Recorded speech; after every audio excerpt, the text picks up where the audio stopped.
هذه طفلة مدللة أكثر من اللازم، تبكي من لسعات البعوض ولا تدري أن هم عائلتها الآن حمايتها من لسعات نار قد يوقظها مستوطنون في مهدها بعد قرار محكمة إسرائيلية هدم قريتهم سوسيا جنوب الخليل وترحيلهم منها إلى الأبد.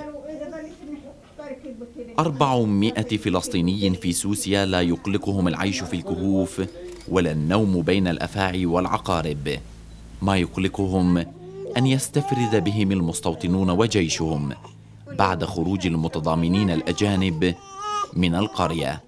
زي المستنى اللي هو بيده، يعني نحضر الليالي يجونا فيها من عقاب الليل ولا الربع. وين بدنا نروح؟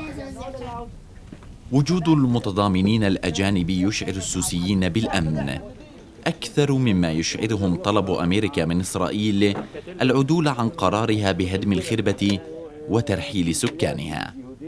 فالناس هنا على بساطتهم يتحدثون في السياسة من داخل كهوفهم وخيامهم، ولا يستبعدون أن تجاكر إسرائيل أمريكا على حساب سوسيا. بيجوا يتضامنوا من كل أنحاء العالم، مش بس في سوسيا، هاي في كل المناطق، من نعلين، بالعين، في قرى الشمال، في مناطق جنين. هذول أصدقاء الشعب الفلسطيني هم الدوليين اللي بيناصرونا، اللي وصلوا صوتنا كمان بالإضافة للسلطة الفلسطينية، للاتحاد الأوروبي ولكل المناطق الدولية. هؤلاء الناس هدم الاحتلال بيوتهم 5 مرات، وكانوا في الأساس يعيشون في منطقة قريبة من هنا هي خربة سوسيا القديمة.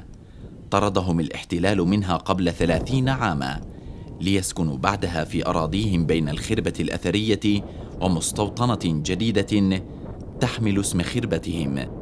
إسرائيل بدها تهجرنا زينا زي أي مكان في فلسطين، زينا زي أهل أبو نوار، زينا زي أهل الأغوار، لأن إحنا هنا امتداد للجهة الشرقية.